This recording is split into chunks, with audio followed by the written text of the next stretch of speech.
Olá, estudante, tudo bem com vocês? Eu estou na minha nave espacial diretamente do espaço para convidar vocês para uma jornada de astronomia.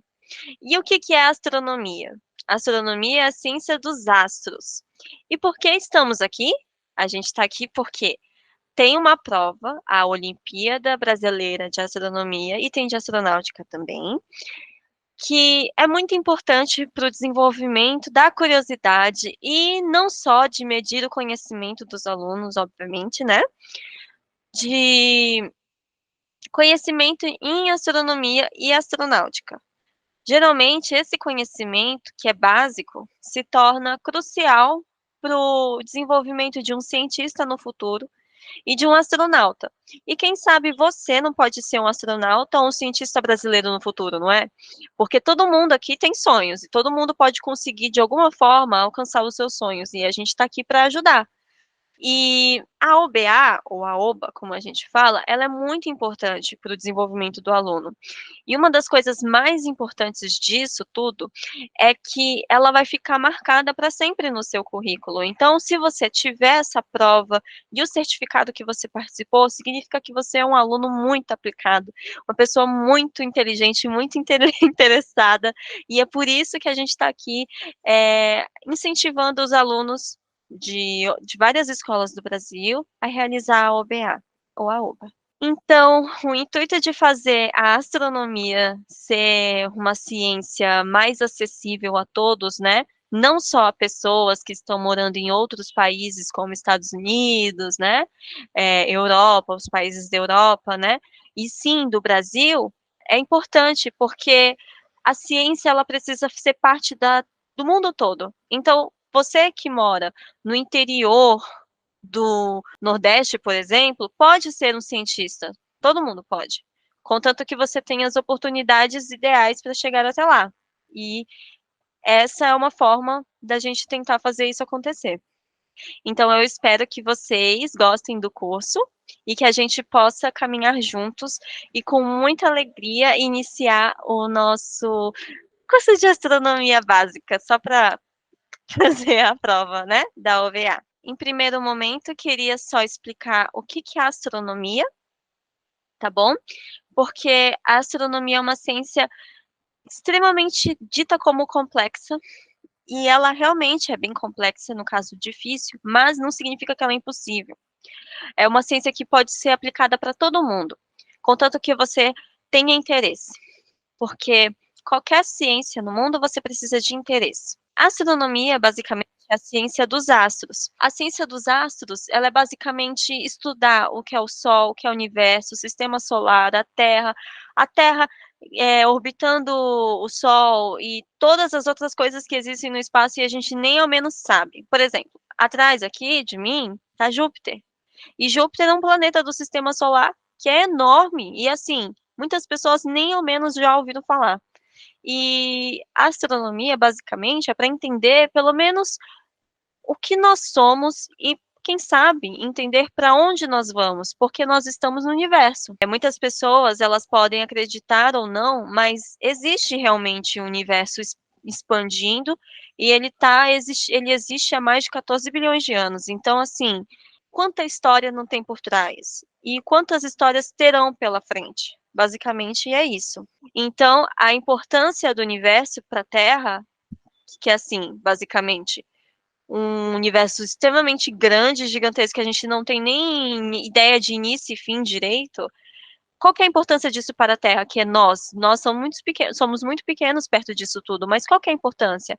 A importância, basicamente, é entender que somos parte disso tudo. E é isso. Quando entendemos que somos parte disso tudo, a gente consegue construir uma identidade e explorar o universo, reconhecendo que ele também é a nossa casa, porque nós estamos aqui. Para começar esse exercício de introdução à astronomia, uma coisa muito importante é quando a gente olha para o céu de noite. Geralmente, quando a gente está num dia que o céu está bonito, pode ser também de dia, mas de noite é mais fácil. A gente vê vários pontinhos brilhando. E eles estão tão distantes, que a gente nem tem ideia de quão distante eles estão. E são pontinhos que ficam brilhando e a gente nem sabe o porquê eles estão brilhando, a gente não sabe o que que são essas coisas. Muitas pessoas, as pessoas falam, são estrelas, mas será que é tudo estrela? Será que não é um planeta e a gente acha que é uma estrela? É isso que a gente tem que trabalhar aqui. E uma coisa muito legal é que muitos cientistas gostam de observar o céu à noite para identificar o que que é cada uma dessas coisas. E você pode fazer isso também. E essa é a ideia, tá bom? E o mais importante de tudo é não achar que você é insuficiente para uma ciência. Por mais que ela seja e pareça difícil, você consegue chegar até lá, tá bom? Então, olhar o céu à noite é um exercício de cientista. Por quê? Você vai ver que o céu à noite, ele reflete todo o universo que a gente pode conhecer e é visível aos nossos olhos, tá bom? Tem muitas coisas que nós não vamos conseguir ver, obviamente. Mas o que a gente vê é no nem um terço e ao mesmo tempo é uma parte muito importante de reconhecer que nós estamos num lugar muito maior do que a gente imagina que está. Porque se a gente acha que a Terra é grande, imagina os outros lugares, né? Então, basicamente, o exercício do céu à noite é isso. Quando você olhar para o céu de noite, observa as estrelas, imagine o que elas são, da onde elas vêm e vê se, será que você pode até imaginar que pode ser um planeta ou até uma estrela que já morreu, pode ser, e se você vê a Lua, você pode imaginar, nossa, ela parece estar tão perto, mas na verdade ela está tão longe. E assim, é muito legal pensar nisso, porque as coisas estão numa dimensões muito grandes. Então, uma das coisas mais legais da astronomia é isso. Está tudo muito grande, muito distante, mas ao mesmo tempo a gente pode estudar isso. Para a gente começar a entender a astronomia, o que ela é, a gente precisa primeiro entender a posição da Terra e os movimentos que ela faz, tá? Não é tão difícil, vocês devem aprender na escola, mas basicamente é só tentar situar para chegar aonde a gente quer, que é o final do curso, só para a gente entender um pouquinho do que é o universo, tá bom? A Terra, ela é um planeta terrestre, ele não é gasoso, porque existem planetas gasosos, depois a gente vai falar disso, mas a Terra, ela é o terceiro planeta do sistema solar. Existe o Sol, aí tem Mercúrio, aí Vênus e a Terra em terceiro. Depois tem outros e aí a gente fala depois. A Terra, ela está numa posição muito boa, porque ela não recebe nem muito sol e nem pouco sol, ela recebe o tanto de sol que precisa para ter vida. E isso facilita muito que tenha água. A atmosfera da Terra, então, é incrível, porque a gente tem todos os gases que nós precisamos ter para sobreviver. Então, não são todos os planetas que têm isso. Inclusive, no sistema solar, não há nenhum como a Terra. Só a Terra é a Terra mesmo, não tem jeito.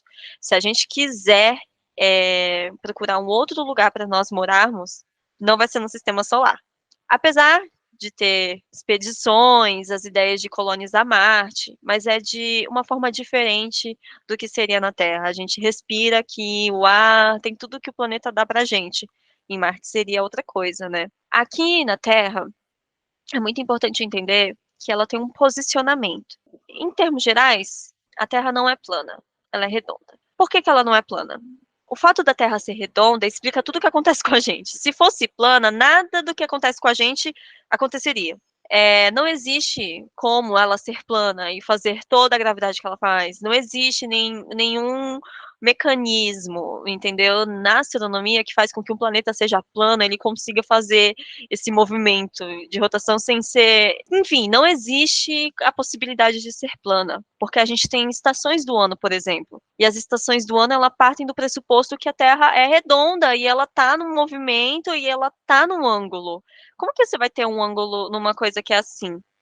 Sabe? Não existe a possibilidade. Por isso que é importante a gente estudar astronomia, para a gente entender que a Terra é redonda. E já viram isso, tá bom? Já foram para fora do espaço e viram a Terra e ela é redonda. Se você for fazer uma órbita, quem sabe no futuro você vá fazer uma viagem em torno da Terra, que pode ser que isso aconteça, existem muitos bilionários que fazem isso, você verá que a Terra é redonda, tá? Então, a Terra, redonda, né? Não exatamente o formato dela é uma geóide. Geóide é porque, assim, ela não é totalmente redonda, um círculozinho perfeito, uma esfera perfeita. Ela não é uma esfera perfeita, porque ela tem. Se você tira todo o oceano da Terra, por um exemplo, a gente tira todo o oceano, você vai ver que vai ter umas partes mais baixas, outras partes mais altas. Então, um formato meio geodésico, assim, é uma forma de interpretar o formato da Terra como ele é, certo? As crateras, uma parte mais alta, uma parte mais baixa. A posição dela, o fato dela estar nessa distância boa do Sol, também ajuda o fato de ter vida. Mas o tamanho do Sol interfere também no funcionamento da Terra. A Terra é bem menor do que o Sol, obviamente, bem menor. Ele é um planeta de tamanho médio, mais ou menos, não é bem pequeno, assim, aqui no Sistema Solar, mas ele ainda tem um tamanho bom. E o tamanho, ele é muito importante porque tem mais geralmente quando você é maior, você tem mais massa, geralmente. Então, exerce um poder, uma força sobre os outros corpos muito mais do que se você tivesse menos massa. O Sol, ele tem muito mais massa que a Terra. E por que que os planetas giram, no caso, orbitam? Orbitar é o ato de você fazer um movimento em torno de um outro astro. Por que que os planetas eles orbitam em torno do Sol? Por que que o Sol está ali? Será que o Sol também não faz esse movimento? Então, ele faz também, porque tudo que está no espaço se move, porque tem essas forças e tem que ter esse dinamismo. Nada no espaço está parado sem fazer nada, tudo está acontecendo, só que a gente não vê, né? No caso, o Sol, ele está aqui, e a Terra está mais ou menos aqui, e ela faz esse movimento em torno do Sol, assim como os outros planetas também fazem. Em tempos diferentes? Sim. A Terra faz em 365 dias. Na verdade, um pouquinho mais. É que para ajustar, a gente geralmente coloca o ano bissexto, que são aquele ano que tem um dia a mais, só para a gente ajustar o calendário. Mas em tese, são 365 dias e algumas horas que ele faz esse movimento aqui que se chama translação. A translação é o movimento da Terra em torno do Sol. É o giro que ela dá em um ano. Só que assim, a Terra também gira em torno dela mesma, porque já não bastasse ela rodar em torno do Sol em um ano, mas ela também gira em torno dela mesma, porque ela gosta de ficar, ó, andando muito. Ela gosta de passear, ela gosta de fazer os movimentos dela. A Terra, ela tem que fazer esse movimento justamente porque ela tem uma gravidade também em torno. Como eu falei, nada fica parado, tudo se move. Tem a Lua dela, que é a nossa conhecida Lua, satélite natural, que fica exercendo uma força sobre ela. Então, tudo gira. Obviamente, ela vai girar em torno dela mesma. Esse movimento se chama rotação. Ele demora 24 horas para ser feito. Tem planeta que demora tanto tempo para fazer esse movimento que, tipo, um dia não é um 24 horas que a gente conhece. Um dia para 16 dias, 16 horas, sei lá, não sei. Tô dando um exemplo. No caso da Terra, é 24 horas, então por isso que nosso dia dura 24 horas. Quando a Terra está fazendo esse movimento, girando, e ainda girando em torno do Sol, a gente consegue definir as estações do ano, dia e noite. Por que que a gente tá de dia e daqui a pouco começa a escurecer e vai pra noite? Por quê? Se a Terra fosse plana, não dava pra acontecer isso, porque todo mundo ficaria de dia, ou todo mundo fica, sei lá, o que que é Terra plana? Não existe, eu não consigo nem pensar sobre isso. Mas enfim, no caso de uma geóide rodando, ela tem uma inclinação, 23 graus e meio, se eu não me engano, de inclinação. Imagina que tá aqui 90 graus, aí tá aqui um pouquinho, né? Para 23 graus e meio. A Terra, ela vai fazendo esse movimento aqui. Esse movimento de rotação, ele que dá o dia e a noite. O Brasil tá aqui, dá um exemplo. Brasil, tá aqui no meu dedão. Tá vendo? E aqui tá o Japão. Tá vendo? Tá do outro lado. Você concorda comigo que se estão em lugares opostos no globo, quando ele estiver fazendo isso, o Sol que tá aqui, que também não tá parado, né? Mas levando em consideração que é um dia, é um tempo muito pequeno para o Sol fazer um movimento tão brusco, né? Mas tá aqui. Aí o Sol tá fazendo, a Terra tá fazendo isso aqui. Você concorda comigo que uma hora vai ficar escuro no Brasil e uma hora vai ficar claro no Japão? Porque aqui no Japão vai estar pegando sol, tá vendo? Mas aqui, que não tá pegando sol, vai estar escuro, porque o sol tá do outro lado. Então por isso que tem noite. E é por isso que tem dia, tá bom? E esse processo dura 24 horas, certo? O final da tarde, ou a tarde, é quando tá acabando o dia e você tá virando, a Terra tá girando, tá quase indo pra noite. Isso fica mais claro quando você vê um vídeo de rotação e translação. Como eu falei, ela fica inclinada. A Terra não fica reta assim e fica rodando. Ela fica inclinadinha, um pouquinho inclinadinha. Essa inclinação, ela ajuda a você conseguir ter as estações do ano bem definidas em diversos lugares. Quando a gente pega o globo terrestre, o ser humano dividiu o globo terrestre em hemisfério sul, hemisfério sul e hemisfério norte. Esses dois hemisférios, eles estão separados justamente por causa desse ângulo e porque uma parte pega menos sol, dependendo da estação, e outra parte pega mais sol, dependendo da estação. A parte que pega mais sol, geralmente é no verão, não é? A parte que pega menos sol, geralmente é no inverno. Mas existe uma época que os dois pegam sol igual. Aí pode ser outono ou primavera. Só explicando o básico do básico para entender. Quando a Terra está fazendo esse movimento de translação, ao longo do ano ela também vai girando. Um lado vai pegar mais sol que o outro, às vezes a parte de baixo vai pegar mais sol que a parte de cima. Então, às vezes não, isso altera as estações do ano. Por isso que no hemisfério norte, quando é inverno, é verão pra gente, porque o sol está incidindo mais no hemisfério sul do que no hemisfério norte. Por causa dessa inclinação, e por causa desse movimento, e por causa de todo esse sistema que eu falei agora, tá bom? Essa é a importância dos movimentos da Terra para a gente definir as estações do ano, para a gente definir o tempo que nós levamos. Então, é importante a gente entender que nada é por acaso. Quando você estiver colocando o seu casaco, porque começou o inverno, saiba que a Terra está fazendo esse movimento e ele está com menos sol no hemisfério sul.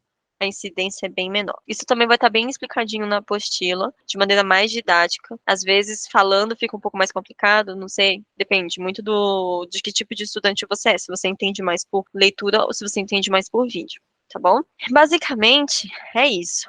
É importante saber disso tudo porque, assim, se nós não soubéssemos das estações, se a gente não soubesse por que as estações acontecem, a gente não conseguiria se programar e não conseguiria viver da agricultura, porque basicamente a agricultura, que é a base da nossa existência como um todo, da forma como a gente cultiva os alimentos para nós comermos e a nossa economia, para sermos o que nós somos hoje, países e tal, que ainda tem agricultura. Então, imagina, se nós não soubéssemos as estações do ano, a gente ficaria totalmente fazendo tudo errado, a gente faria tudo errado. Os alimentos que ficam melhores para serem cultivados no verão, a gente cultiva no inverno, a gente não saberia nada, a gente não saberia prever, a gente não saberia nada mesmo, sabe? Então, as estações do ano, elas são cruciais para nossa sobrevivência. É isso que dá as sazonalidades da Terra, tá bom? Eu queria falar agora de planetas e outros corpos celestes.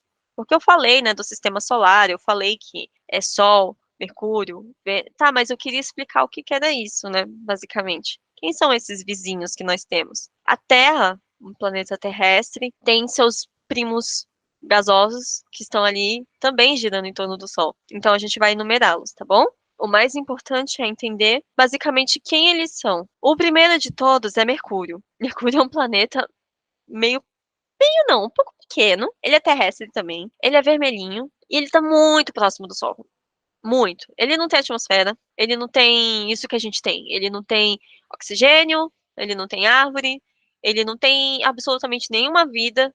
É muito difícil ter uma vida ali. É muito quente, muito, muito. É um planeta assim, menorzinho, ele gira muito rápido, as temperaturas variam muito, nada tá em harmonia ali para ter vida. O bom da Terra é que toda a forma como ela funciona está em perfeita harmonia, para que ela tenha vida. O mais importante disso tudo é que Mercúrio é muito engraçadinho, porque é um planeta que, como não tem vida, ele fica ali, ele fica próximo. E ele é bonitinho, dá pra gente ver por telescópio. Ele é bem bonitinho. Mas o que mais dá para ver por telescópio é o segundo, que eu vou falar agora, que é Vênus. Vênus é um segundo planeta mais próximo do Sol. É o nosso vizinho também. Ele é um pouco menor que a Terra. Quando a gente tá olhando no céu e vê uma estrela bem brilhante, assim, e as pessoas costumam falar: "Ah, essa é a estrela d'alva? Esse é Vênus", tá bom? É o jeito que chamaram Vênus, né? Não sabiam que era Vênus, eles chamavam de estrela d'alva. Mesmo que não seja uma estrela, ele pode ser confundido porque ele é muito brilhante, porque o Sol está incidindo muito nele. Então a luz reflete, fica lindo, brilha muito. A atmosfera de Vênus é muito grossa, é muito difícil de viver lá também. Tem muito gás carbônico, assim, tem muito mesmo. É um planeta extremamente quente, não só por causa do Sol, mas por causa desse gás carbônico. Então ele consegue muitas vezes ser mais quente que Mercúrio, por causa desse potencial de fatores que estão aquecendo aquele planeta. É assim, completamente desequilibrado do ponto de vista de uma atmosfera. Aí a gente vai falar do nosso terceiro planeta, que é nós, da Terra. A Terra, ela tá, como eu falei, ela tá em perfeita harmonia. Tudo que tem aqui tá ótimo para ter vida. Tem temperatura agradável. A gente tem quantidade de oxigênio e nitrogênio ótimas. Tem outros gases que estão em poucas quantidades, mas eles são muito bons também para manter esse equilíbrio. A gente tem o satélite natural, que é a Lua, que ajuda nas marés. Eu vou explicar mais para frente. E tem água. A gente consegue ter água em estado líquido. Tem planeta que tem nem água tem, né? E a gente consegue ter água. Logo em seguida, nós temos Marte, que é o quarto planeta do sistema solar e é um dos mais interessantes, porque ele é o mais próximo e é o que mais consideravam colonizar e que mais tem ideia de colonização, porque ele é o último dos planetas terrosos. Ele não pega tanto sol assim, tipo, não é tão quente, mas também não tem uma atmosfera boa.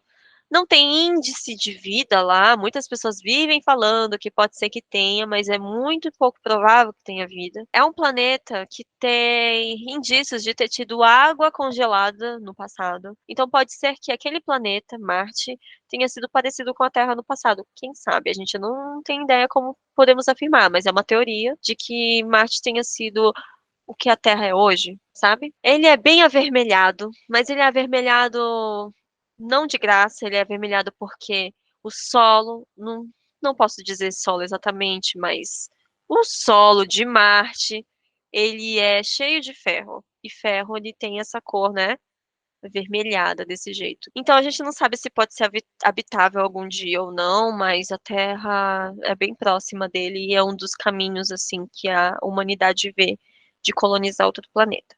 E Júpiter, que é o maior planeta do sistema solar, ele tá aqui atrás de mim, é tão grande que caberia 1.300 terras dentro dele. E ele é um planeta, ele não é um sol. Ele consegue ser menor que o Sol, mas ele é grande. Ele é tão grande que a força gravitacional dele é tão forte a ponto de fazer com que ele tenha 63 luas. Nós temos uma lua, uma só, e ele tem 63. E tem as mais famosas luas dele, né, que são Europa, Ganimedes e Calisto. São as quatro maiores, assim. Apesar de não ser vistas a olho nu, muitas vezes dá para ver. Além disso, né, é um planeta que se consegue ver no céu à noite, dependendo da posição, dá para ver. Ele tem anéis bem fininhos ao seu redor. Porque como ele é um planeta grande, ele atrai muita coisa que tem em volta dele, né? Tudo que é muito grande atrai coisas em volta. Então ele tem esse um pouco de restos de asteroides, restos de meteoritos em volta dele. É um planeta gasoso, é um planeta extremamente inóspito. Inóspito é, não dá para viver, mesmo, sem chance. Não existe possibilidade justamente porque ele é gasoso, ele não tem terra. E se você ver aqui na imagem atrás, tá vendo que ele tem esse redemoinho branco que é grandão. Inclusive, ele é do tamanho da Terra, se eu não me engano. Isso daqui é um furacão, tá? Ele tá ativo há centenas e centenas de anos. Eu não sei dizer exatamente quanto tempo que tá ativo, mas basicamente ele é um furacão enorme, não sei dizer. se é um furacão enorme, que por causa daqueles gases que estão ali, a temperatura fez com que tivesse um furacão. Imagina você ter um furacão constante. Não são 20 anos de furacão, são dezenas de milhares de anos que existe esse furacão. E ele vai perdurar até quando tiver energia. E logo em seguida, tem um planeta muito lindo, que todo mundo gosta, que é Saturno. E Saturno, ele é muito conhecido porque ele tem anéis em volta dele. Porque ele é grande, ele é um pouco menor que Júpiter, mas ele tem esses anéis que são característicos, sabe? Eles são bem grandes, espessos e tal, são bem bonitos, tem cristais de gelo, tem restos também de meteoros e de asteroides e tal. E ele também é gasoso, entendeu? Então não existe a possibilidade também de se habitar. Ele é geladinho, mas ele tem aquela característica de. Porque ele tá muito longe do Sol, também tem isso. E ele possui 60 luas, tá? A mais conhecida é a Titã, que pelo nome deve ser grande, né? E os dois últimos planetas que geralmente ninguém costuma lembrar, porque são planetas que ficam muito distantes, mas é Urano e Netuno. Urano, ele é interessante, porque assim, ele tem um núcleo rochoso. Você sabe que a Terra, ela tem núcleo, né? Aí tem um manto, todo mundo fala isso, né? Formação da Terra. Urano também tem um núcleo, mas ele é feito de gelo. E esse núcleo, em volta dele, é gasoso, porque é um planeta gasoso. E ele tem bastante hélio e hidrogênio na sua atmosfera. E tem muito metano também. Então é um planeta bem diferente. Ele é meio azulzinho. Ele é bem interessante. E ele também tem 27 luas, ou seja, ele é grande, obviamente ele é grande. E ele tem essa força gravitacional também. De Urano, a lua mais conhecida é Miranda. E, por último, Netuno, que é o último planeta do sistema solar. Ele é muito parecido com Urano, mas ele tem 13 satélites naturais. É o jeito que nós chamamos a Lua. O mais conhecido é Tritão. E ele também possui anéis fininhos ao seu redor. Então, assim, por mais que a gente olhe uma foto de Netuno e ache que não tem anel sim, tá? Tá em torno dele bem fininho. Não dá muito pra ver. Agora que a gente conhece os planetas do sistema solar, a gente consegue falar um pouco de outros corpos celestes. Porque eu não falei dos planetas anões. Muitos de vocês não sei se eram nascidos, mas em 2006 rebaixaram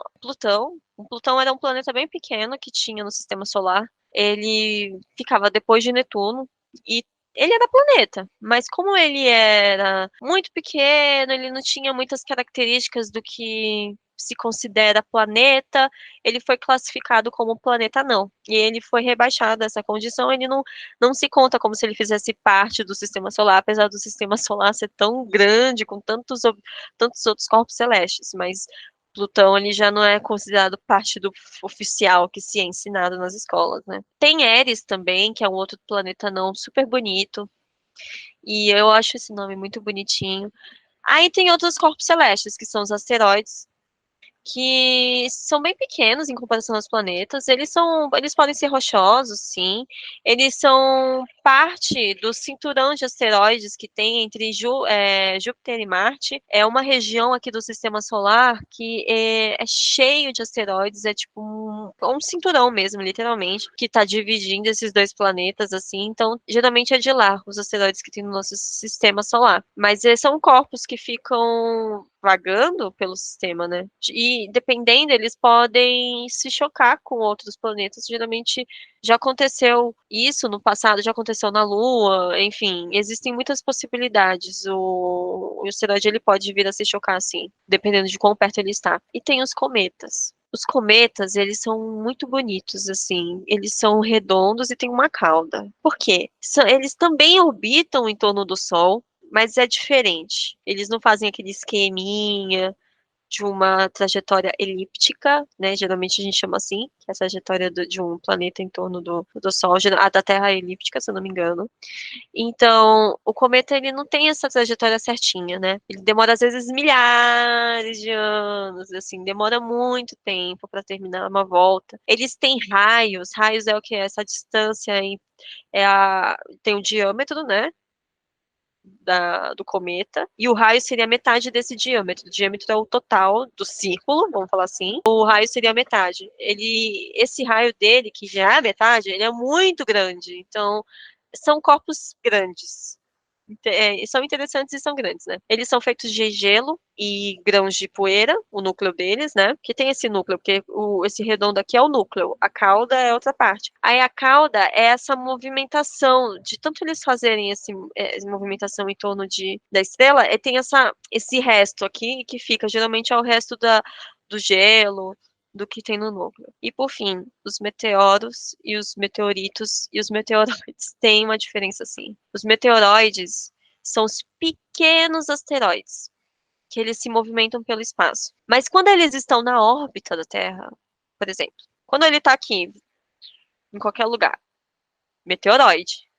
Quando ele entra na órbita da Terra, daqui a Terra, aí ele, ó, entrou aqui, aí ele fica assim, ele é um meteoro. Mas se ele se choca com a Terra, chegando na Terra, na superfície, ele é um meteorito. Porque é o fragmento desse meteoro. O meteoro, quando ele entra na órbita da Terra, geralmente ele vai, obviamente, ele vai se chocar com a Terra. Aí, os restos que ficaram na Terra mesmo, que sobraram, que conseguiram sobreviver, né, a esse choque, que são os fragmentos, são chamados de meteoritos.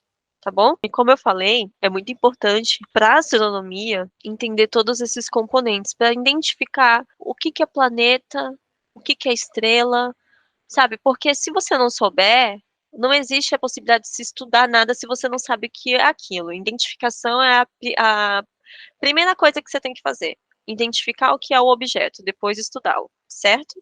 E depois de falar de todos esses corpos celestes, a gente tem que falar da Lua. A Lua, ela para mim, ela é tão importante, não só para mim, tá? Para os cientistas. É tão importante quanto qualquer outro corpo celeste que existe no sistema solar e no universo. Porque pra gente, a força que a Lua exerce sobre a Terra é extremamente crucial para ela se manter em perfeita harmonia. Não sei se vocês já ouviram falar, mas existem muitas pessoas que falam que pode ser que, imagina se a Lua cai.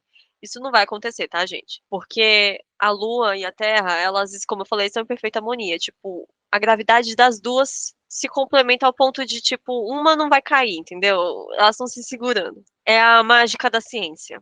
E como essa gravidade que a Lua exerce sobre a Terra é bastante forte, porque é um corpo celeste perto da Terra, uma das coisas mais interessantes que já se constataram é que essa força gravitacional da Lua em torno em relação à Terra causa o movimento das marés no oceano. Sabe quando a maré tá cheia ou a maré tá baixa de um oceano? Ou quando ele vai para frente, o oceano, depois ele volta. Todo esse movimento, da onde que está surgindo tudo isso? É de todas essas movimentações, é da gravidade, e a Lua, ela tem esse papel fundamental nisso. Não só a rotação da Terra, como também a translação, mas também a Lua em torno da Terra, sabe? Fazendo esse movimento, porque a Lua também faz esse movimento de rotação, só que ela sempre mostra a mesma face, né? Ela não roda, ela não faz rotação não, desculpa, translação. Ela não faz o movimento em torno dela mesma. Ela sempre mostra a mesma face pra gente, certo?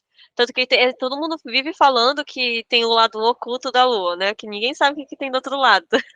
É igual ao que tem aqui, tá? Mas do outro lado a gente não vê.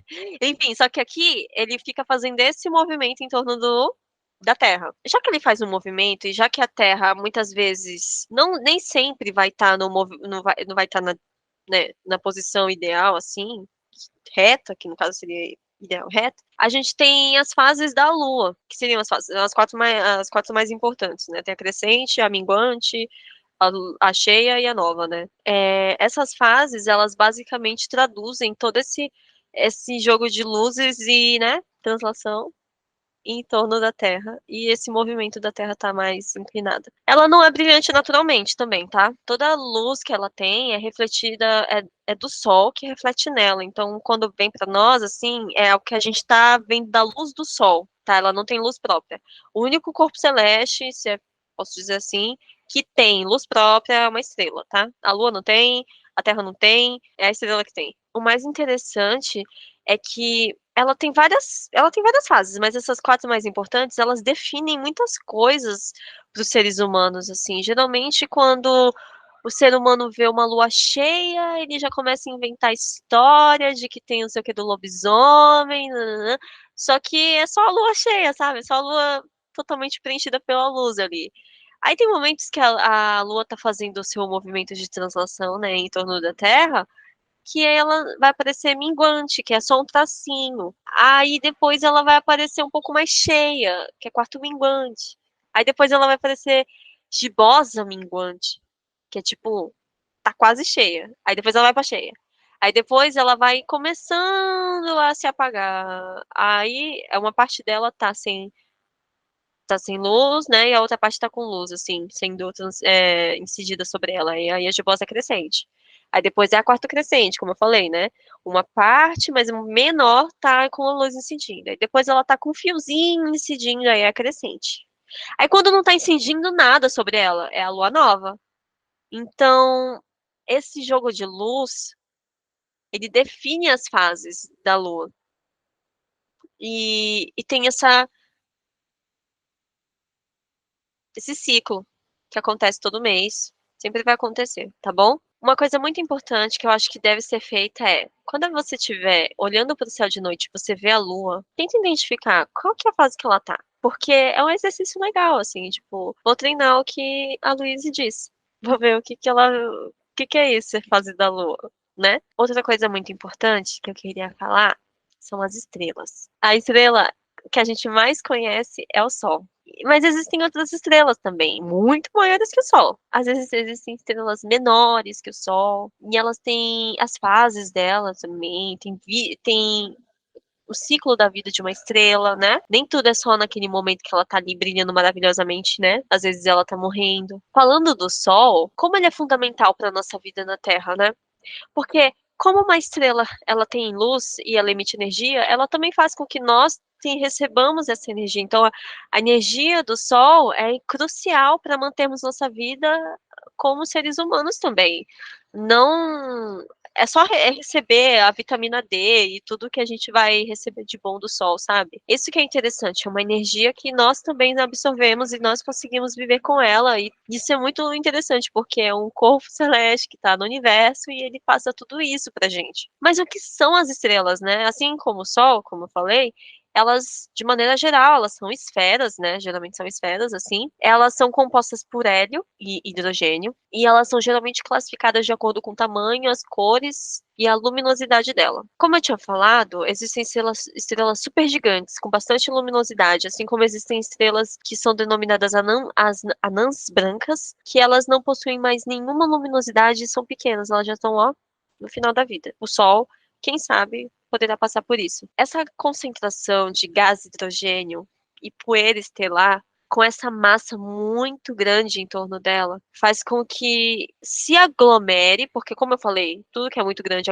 tem a tendência da força gravitacional e ela se aglomera, aí forma a estrela. Por isso que as estrelas são tão quentes, porque é muita força, é muito calor, é muita energia muita energia envolvida para se fazer uma estrela nascer. Então é muito quente, por isso que o Sol é quente, sabe? E é por causa dessa temperatura e dessa grande pressão concentrada, porque tem uma pressão concentrada, né, em torno dessa estrela. O Sol, por exemplo, é muito quente e para ele ter sido formado teve muita pressão, muita aglomeração assim de todos os componentes. Então é comum ter outros elementos a partir disso, sabe? E se criaram novos elementos a partir disso. Uma coisa muito legal que eu gosto muito de falar é que todas as estrelas, elas podem levar a coisas que a gente nunca nem poderia imaginar. Às vezes elas morrem, como eu falei, e não acontece nada. Às vezes elas tinham tanta massa, mas tanta massa quando elas morreram, que formou-se um buraco negro. E o buraco negro, ele é muito interessante. Eu queria falar dele mais pra frente, mas é pra ficar imaginando assim, o buraco negro ele pode ter surgido, né, de uma estrela que morreu e ela tinha muita massa, muita força gravitacional e aquilo tudo ficou sucumbido e fez o buraco negro existir. Eu vou explicar mais pra frente o que é um buraco negro. Mas é interessante ver também o tamanho das estrelas, né? Porque nem todas são do tamanho do Sol, como eu falei, tem muitas maiores e tem muitas pequenas. Aí é legal ver como que o Sol é perto de estrelas enormes. E como o Sol é também perto de outras estrelas menores, é bem legal que o Sol não é nada do que a gente pensa que ele é, ele pra gente ele é maior de todos, mas existem estrelas que estão tão distantes de nós, assim, que existem, elas são milhares de vezes maiores. E como eu falei, no final da vida, as estrelas se tornam não brancas, né? E pode ser que esse seja o destino do Sol. Não se sabe se ele vai se tornar um buraco negro, porque geralmente são estrelas com massa muito grande, como eu falei. O Sol não tem tanta massa assim, não tem tanta força gravitacional assim quanto a gente imagina que tem. Tem estrelas com muito mais potencial, né? Mas a ideia que os cientistas imaginam é que daqui a 5 bilhões de anos o Sol ele vai se tornar uma anã branca. E até lá não vai ter mais vida aqui na Terra, porque todo o processo da morte de uma estrela ele perpassa por engolir tudo que está aqui, aí, sabe? Ele se expande e depois ele se retém. Então, imagina essa expansão do Sol. O Sol ia chegar aonde a gente está agora e como que a gente ia sobreviver? Então a gente não ia estar aqui para contar a história quando a anã branca se tornasse, né? O Sol se tornasse uma anã branca. Tem estrelas muito grandes, como eu falei, que no final da vida podem ou não se tornar um buraco negro, mas o mais legal disso tudo também é que as estrelas muito grandes, elas também podem se tornar uma nebulosa, né? Que elas podem sofrer uma explosão, chamada de supernova, e ela se torna uma nebulosa que é basicamente o fim dela, mas aí se torna um berçário de novas estrelas, porque tem muita matéria, muita composição de estrela ali naquele mesmo espaço, aí se torna um berçário. Uma nebulosa é simplesmente o fim e o início da vida ali de uma estrela super bonita. A mais famosa, assim, que é mais fácil de localizar no céu, é a nebulosa de Órion. Você consegue ver a olho nu, mas depende muito da poluição dessa cidade. Se você tem muita luz de cidade, de poste, de casa e muita poluição, você não vai conseguir ver. Mas se você estiver no céu super limpo, quem sabe você não consegue ver, né? Geralmente são aglomerados não, o final da vida são aquele desenho muito bonito, meio roxo. Quando a gente vê uma foto de nebulosa no Google, geralmente é assim. É um desenho meio roxeado, né? É o berçário das estrelas. Geralmente dá assim, é assim que os cientistas conseguem ver pelo telescópio, tá bom? As constelações. Constelação é mais um conceito nosso. Constelações é do que algo que a gente viu. Os antigos povos que aqui moravam na Terra, toda vez que eles olhavam para o céu e viam as estrelas, que eram aqueles pontinhos, eles começavam a imaginar desenhos e formava desenhos mesmo. Esses povos que observavam muito o céu de noite chamavam isso de constelação. Tem várias constelações super interessantes, né? Que todo mundo geralmente costuma conhecer, que é a Cruzeiro do Sul, que aqui no Brasil dá para ver. Tem constelações que só dá para ver no hemisfério norte, assim como só tem constelações que só dá para ver no hemisfério sul, tá? Por causa da posição. As estrelas que tem lá, que a Terra consegue, que as pessoas da Terra do hemisfério norte conseguem ver, é diferente das estrelas que vão estar mais localizadas aqui embaixo, da perspectiva da Terra da parte de baixo do hemisfério sul, certo? Então é mais difícil de você conseguir ver as estrelas dali, ok? Mas são muitas estrelas, muitas constelações super famosas, inclusive constelações de nomes dos signos do zodíaco, todo mundo vive falando, que é a constelação de Escorpião, de Gêmeos. Tem a constelação Cão Maior, que é formada parece um cão mesmo, mas ele é grande. Aí tem um cão menor, que é um cão menor, literalmente. É interessante pensar nisso, porque o ser humano ele ficou muito tempo da vida dele olhando para o céu para realmente chegar nessa conclusão de que as estrelas elas formavam um desenho, sabe? Essa é a base do que é a astronomia hoje, né? Começou numa observação do céu e se tornou o que é isso que nós temos hoje. E por fim, os buracos negros. Como eu falei, não por fim, porque ainda tem as galáxias, tá? Falando do final da vida de uma estrela, aquelas estrelas que têm muita força gravitacional, muita massa, geralmente no final da vida delas pode ser que aconteça isso. Elas podem morrer, mas aquela força gravitacional fica ali, sabe? Concentrada num lugar só. E é tão forte que qualquer outro corpo celeste que estiver próximo é engolido. O que seria isso? É tão forte que o corpo celeste, ele não consegue mais sobreviver com a gravidade, tipo, que estava normal para ele, que ele conseguia, né, fazer os movimentos dele. Agora não, ele está sendo ele está sendo atraído por aquela força gravitacional enorme, que pode, inclusive, destroçá-lo, né?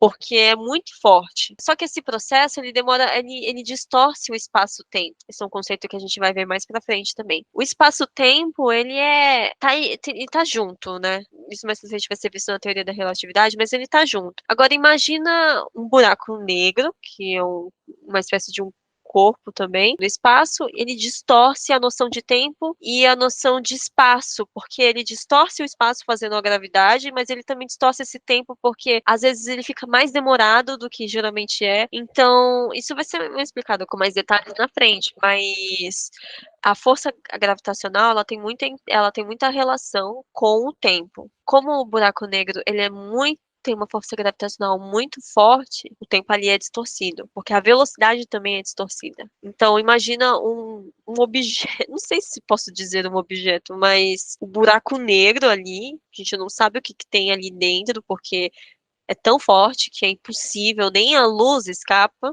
É muito difícil observar um buraco negro a olho nu. Os cientistas eles conseguiram recentemente tirar a foto de buraco negro, isso é raro porque o buraco negro precisa estar no momento certo. Tipo assim, na hora certa tem que tirar foto, porque é quando tem luz. Já que o buraco negro engole tudo, até a luz engole, no caso ele captura até a luz com a sua força tão grande, então não daria para ver, não daria para vê-lo, não tem luz, não tem nada em volta dele. Existem diversas teorias em torno de um buraco negro, se ele realmente engole, se ele destrói, se o que que ele faz. Exatamente, a gente não sabe o que, que tem do outro lado do buraco negro. Já que ele distorce o espaço-tempo, será que ele distorce e cria um outro espaço? Tipo assim, aqui tá aqui o espaço, aí aqui tem outro porque tem um buraco negro aqui no meio ligando. Cada teoria absurda e é bem legal de ver. É por causa disso que o dentro do buraco negro se chama singularidade. Singularidade é o conceito de que não existe nada tão único quanto o que acontece dentro de um buraco negro. A gente não sabe. E não sei se vamos saber. Então, tudo a gente pode imaginar. Não se tem a ideia do que tem lá dentro. Então, pode se imaginar qualquer coisa. Por isso se chama singularidade. É único. É único no buraco negro. O dentro do buraco negro é único. E é importante vocês verem a foto que a NASA publicou recentemente, porque ela é bem, ó, bonita. A foto desse buraco negro super estranho, a gente não sabe o que é direito. E tem um no centro da nossa galáxia, Via Láctea. E ele tá distante da gente, tá? Então fica de boa. E como eu falei da nossa galáxia, a Via Láctea, as galáxias, elas são esse conjunto todo, sabe? Tem o nosso sistema solar, tem outros sistemas de outros planetas com outros sóis, no caso outras estrelas. É o conjunto de tudo. Ele não é o universo, mas é uma parte dele, e é uma parte dele que tá todo mundo junto. Assim como tem outras galáxias que tem outro sisteminha. Existem bilhões de galáxias. E elas compõem o universo. E essas galáxias, que elas são geralmente assim, todas redondinhas, elas têm esse formato redondinho, né, espiralado. E aqui a nossa galáxia, que é a Via Láctea, ela tem esse nome porque ela parecia um caminho de leite mesmo, um rastro de leite, assim. A gente está localizado numa parte dela e ela é enorme. Existem muitos lugares onde pode ter vida ali na nossa galáxia mesmo.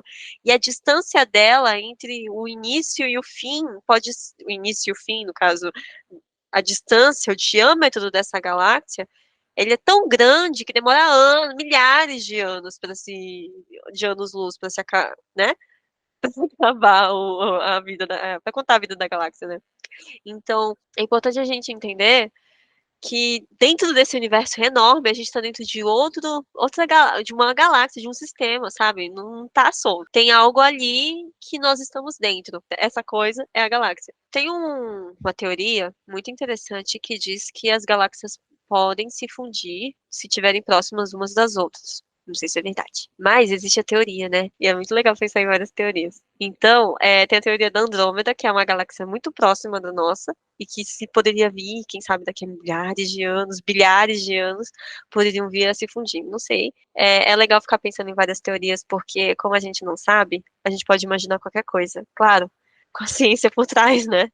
Não imaginar coisas sem embasamento, sem uma história, sem uma física, sem um cálculo matemático que seja possível. E é basicamente essa nossa introdução para astronomia. Todas as coisas que eu falei, elas são bem extensas, né, eu sei, mas é importante para entender um pouquinho do que é a base da astronomia hoje, tá bom? E aí na próxima a gente vai falar da história da astronomia e de algumas expedições. Vai ser mais legalzinho porque a gente vai falar de coisas que é basicamente o lado prático do que a gente está conversando aqui, tá bom? Então até a próxima e é isso.